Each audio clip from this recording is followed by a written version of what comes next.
వాక్యం ఎక్కడుంది? దేవుని గ్రంథంలో ఉంది. తమిళనాడు అనే ఒక రాష్ట్రం ఉంది, కోయంబత్తూరు అనే ప్రాంతం అది. ఆ రాష్ట్రంలో కోయంబత్తూరు అనే ప్రాంతంలో శవాల ముందు డ్యాన్సులేస్తూ, ఆ శవాల ముందు డబ్బులు కలుగుతారు కదా, పూలతో కలుపుకొని డబ్బులు ఎలా చేస్తారు, ఆ డబ్బుల్ని ఏరుకొని అలాగే ఆ శవంతో వెళ్ళి శ్మశానంలో సంస్కారం అయిన తర్వాత పిండం పెడతారు, భోజనం పెడతారు. ఆ భోజనం తింటూ కడుపు నింపుకునే కొన్ని కుటుంబాలు ఉన్నాయి. ఆ కుటుంబాలలో ఒక కుటుంబము ఒక ప్రాంతం నుండి మరొక ప్రాంతానికి ఇలాంటి కార్యక్రమం చేయడానికే బస్సులో వెళ్తుంది. ఏం జరుగుతుందంటే బస్సులో వెళ్తుంది. ఆ బస్సులో వెళ్తూ ఉన్నప్పుడు ఆ బస్సు వెళ్తుంది. ఈ బస్సు మరి అక్కడెక్కడ స్టేషన్లు దిగుతాయి కదా. ఆ బస్సులో ఆ కుటుంబంలో ఒక 12 సంవత్సరాల కుర్రాడు ఉన్నాడు. అంత కుర్రాడు ఉన్నాడు. ఆ 12 సంవత్సరాల కుర్రాడు వారితో వెళ్తూ ఆ బస్సులో ఆ స్టేషన్ దగ్గర బస్సు ఆగుతుంది. సడన్ గా టపాను దిగేశాడు. వారికి ఏమనిపించిందో, కుర్రాడు చెప్పిన మాట వినరు కదండి, టకాన్ని దిగేశాడు. బస్సు వెళ్ళిపోయింది. కుటుంబం మధ్యలో ఉంది, కుర్రాడు ఇక్కడే ఉన్నాడు. వాడికి 12 సంవత్సరాలు. ఏమి చేయలేని పరిస్థితి. వీడికి ఏమీ రాదు. వీడికి తెలిసిందల్లా ఒకటే, శవాల ముందు డబ్బులు ఏరుకోవటం, శవాల కోసం పెట్టిన ఆ పిండం లేదా ఆ ముద్దలు తిని, ఆ శవాల ముందు పెట్టిన ముద్దలు తిని బ్రతకడం, ఇది మాత్రమే వచ్చేది. మరి వీడికి తెలిసినది ఒకటే. కాబట్టి అయ్యా ఇక్కడ శ్మశానాలు ఎక్కడ ఉంటాయి అని అడిగాడు. ఎవరో చెప్పారు, ఇగో శ్మశానాలు ఆ చిక్కులు ఉంటాయి, ఉత్తరంలో ఉంటాయి, ఎల్లు అని చెప్తే ఇది శ్మశానానికి వెళ్ళారు. శ్మశానానికి వెళ్తే అది చెన్నూరేమో. తమిళనాడు దాంట్లో అయితే రోజు ఎవరో పెద్ద ఎక్కువ జనం ఉంటారు కాబట్టి చనిపోతారు. మరి అది చెన్నూరు. అక్కడ 4 రోజులైనా 5 రోజులైనా ఎవరో చనిపోవట్లేదు. ఇది చనిపోకపోతే ఇది కడుపు నిండదు. ఒక్కొక్కడికి చావు, ఒక్కొక్కటి కడుపు నింపుతారు. ఇది కడుపు నిండదు. చూశాడు, ఏమీ కడుపు నిండే పరిస్థితి లేదు వీడికి. పరిస్థితి లేకపోతే వీడు ఏం చేశాడంటే, ఇక్కడ నా కడుపు నిండదు, సరేలే పోతానని చెప్పి దరమ్మట అలాగా పోతున్నాడు. ఒక పట్టణం లాంటిది వచ్చింది. అక్కడ రొచ్చికాల ఉంది. ఆ రొచ్చికాల వారున ఎంగిలాకులు, మన అన్నం తిన్నప్పుడు ఎంగి పారేస్తారు కదండి, ఆ ఎంగిలాకులు ఆ రొచ్చుకోల వారున పారేశారు. పారేస్తే ఆకలి మీద ఉన్నాడు పాపం.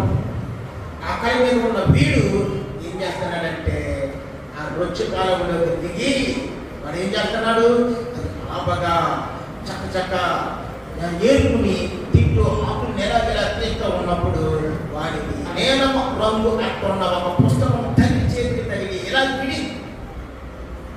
విడితే అందులో ఒక వాక్యము. ఇది 12 సంవత్సరాలు స్కూల్కి వెళ్తారు కదా పుట్టడు. ఆ వాక్యం వీడికి కనపడింది. ఆ వాక్యము వీడి చదివాడు. ఒక వాక్యము చదివితే అది చదువుతున్నప్పుడే సరిగ్గా మన చర్చి లాంటి చర్చిలో ఆ బోర్లో ఆ పైన మైకులో అదే వాక్యం పాస్టర్ గారు చెప్తున్నారు. అదే వాక్యం పాస్టర్ గారు నోటంట వస్తుంటే వీడికి లోపల కార్యం జరుగుతుంది. దేవుడు పరిశుద్ధాత్మ క్రియ జరిగిస్తున్నాడు. ఏమిటి? నేను ఈ పుస్తకంలో చదువుతున్న వాక్యము అక్కడ ఎక్కడో నాకు వినబడుతుంది. తప్పగా పుస్తకాన్ని తీశాడు. ఇక్కడ వరకు మురుగు పట్టుకుంటూ ఉన్నాడు, వాసన పడుతున్నాడు. ఆ పుస్తకం కూడా మురుగుగా ఉంది. అది నీలం రంగు అంటున్న పుస్తకము. అది తీసుకుని ఆ మాటలు వినబడుతున్న ఆ వైపుకి వచ్చాడు. గబగబా ఇలాంటి చర్చిలోకి వచ్చాడు. ఆకలి మధ్యలో ఇలాంటి 3 కుర్రలు కూర్చొని ఉన్నారు. ఈ వాక్యం మీదే వీడి గురుంది. దేవుడు అలా నడిపిస్తున్నాడు. వచ్చి గబగబా మురికి పట్టడంతో వాసనతో వచ్చి ఆ దగ్గర పక్కన కూర్చొని పోయాడు. వీళ్ళు అనుకున్నారు, అబ్బో ఎంత గొప్ప వచ్చేస్తుందో బ్యాడ్ అని చెప్పి అక్కడికి వచ్చేసారు. వచ్చేస్తే ఆ వాక్యం వింటున్నాడు. ఆ వాక్యం మీద పాస్టర్ గారు బోధిస్తూ ఉన్నారు. ఇతని హృదయం పరివర్తన చెందుతుంది. హృదయం మారుతూ ఉంది. ఆ వాక్యం మాట్లాడుతూ ఉంటే ఈ ప్రేయర్ అయిపోయిన తర్వాత మాస్టర్ గారి దగ్గరికి, మాస్టర్ గారు నా పుస్తకంలో ఉన్న మాటలు మీకు ఎలా తెలిసాయి? ఇదిగో నా చేతిలో ఒక పుస్తకం ఉంది, నాకు ఒక పుస్తకం దొరికింది, ఆ పుస్తకంలో ఉన్న మాటలు మీకు ఎలా తెలిసాయి? ఆ మాటలు నన్ను ఇక్కడ వరకు రప్పించాయి అని చెప్పి ఈయన ఎక్కడికి వెళ్తున్నాడంటే మాస్టర్ గారి దగ్గరికి వెళ్తుంటే ఆ కుర్రాళ్ళు అయ్యో ఈ మురికి అదవా మా మాస్టర్ గారిని మళ్ళీ చేస్తాడేమో అని చెప్పి వెనక్కి లాక్కుపోతానంటే మాస్టర్ గారు ఒకటి గ్రహించారు. ఏదో దర్శనం కలిగింది, ఏదో దేవుడు సంధిస్తున్నాడు. బాబు ఆ కుర్రాన్ని ఎలా తీసుకొచ్చారు. తీసుకొస్తే అతని చేతిలో పుస్తకం ఉంది, అది నేలబడం కట్టేసిన పుస్తకం. అయ్యా మీకు చెప్పిన మాటలు ఇదిగో, మీరు చెప్పిన మాటలు ఇవే మీరు చెప్తున్నారు, మీకు ఎలా తెలిసాయి? నేను అక్కడ ఏనుకుంటానంటే రొచ్చిపోతులో పడింది ఇది.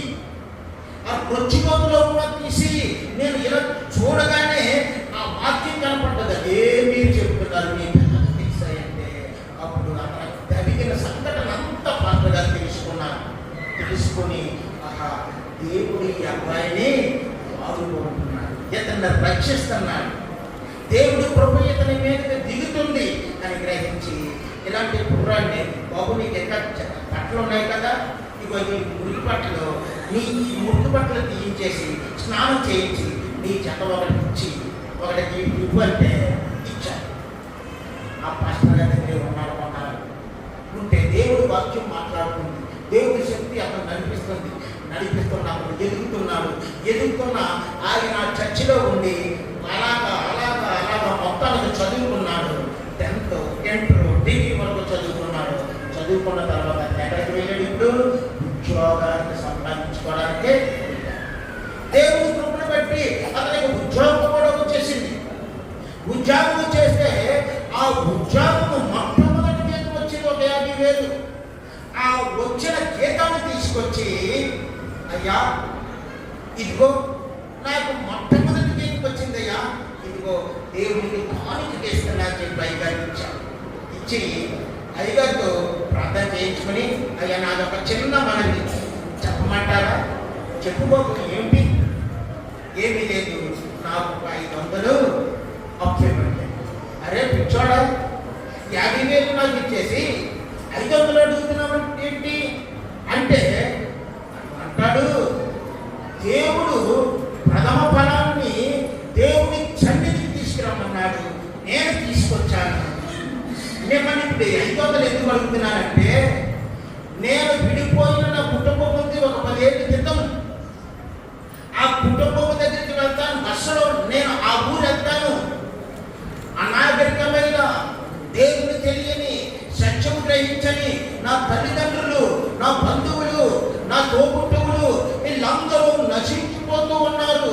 వారి ఆత్మలు నరకానికి పోతున్నాయి. నేను వెళ్ళి నా దేవుడు నాకు ఎంత గొప్ప కార్యం చేశాడో, ఓ జనులారా, ఓ ప్రజలారా, ఓ తల్లిదండ్రులారా, ఓ అమ్మలారా, అక్కలారా మారండి, నిజమైన దేవుడు ఇదిగో యేసుక్రీస్తే అని నేను చెప్తాను.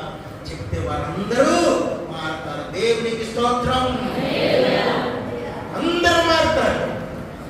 ఆ విధంగానే 500 తీసుకుని వారు ఊరెత్తే వాళ్ళు ఇంకా మురికిగానే ఉన్నారు, కప్పు పడుతున్నట్టున్నారు, తలలు మురికిగా ఉన్నాయి, బట్టలు మురికిగా ఉన్నాయి, జీవితాలు మురికిగా ఉన్నాయి. ఇక్కడ చూస్తే ఎలా ఉన్నాడంటే అందగాడిగా, చక్కగా, లాజిక్గా, నైస్గా ఉన్నాడు. మార్పును గమనించారు వారు. నా కొడుకు ఎంత మార్పు వచ్చింది, ఎవరి వల్ల ఈ మార్పు వచ్చిందంటే దేవుని వాక్యము వల్ల ఆ మార్పు వచ్చింది. చప్పట్లు కొట్టి దేవుని మరి ఆ మార్పును బట్టి, ఆ దేవుడు వాక్యమును బట్టి మనము ఆ వాక్యము ఎక్కడ దొరుకుతుంది? సంఘం ముందు వాక్యం చెప్పబడుతుంది, మనకు రక్షణ వచ్చింది. కొంతమంది మిషనరీలు వాక్యం చెప్పడానికి వెళ్తున్నారు, వారు చెబుతున్నారు, రక్షణ వస్తుంది. సేవకులు, సువార్థికులు, విశ్వాసులు వాక్యం చెప్తున్నారు. అయితే కొన్ని చోట్లకి సంఘులు వెళ్ళలేదు, సువార్థికులు వెళ్ళలేదు, విశ్వాసులు వెళ్ళలేదు. ఈ వెళ్ళలేని చోటికి మన గిడియన్ బైబిల్ వెళ్తుందండి. వెళ్ళలేని చోటికి ఏమవుతుంది? Gideon Bible Bible. ఆ గిడియన్ బైబిలు చిన్నిదే, 50 రూపాయలే. కానీ ఒక నశించిపోయే ఆత్మను